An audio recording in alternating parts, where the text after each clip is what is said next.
ভারত সিরিজে থাকবেন তামিম ইকবাল। ভারতের বিপক্ষে 2 ম্যাচের টেস্ট সিরিজ ও 3টি টি-20 খেলতে আগামী সপ্তাহে দেশ ছাড়বে টাইগাররা।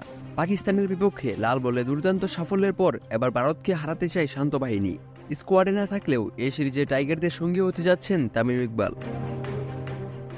গুঞ্জন উঠেছে আসন্ন ভারতের বিপক্ষে সিরিজে ধারাভাষ্যকার হিসেবে দেখা যেতে পারে তামিমকে। এই তথ্য নিশ্চিত করে খবর প্রকাশ করেছে দেশের একটি বেসরকারি গণমাধ্যম। তাদের প্রতিবেদন থেকে জানা গেছে সম্প্রচারকারী প্রতিষ্ঠান স্টারের সঙ্গে কথাবার্তা চলছে তামিমের।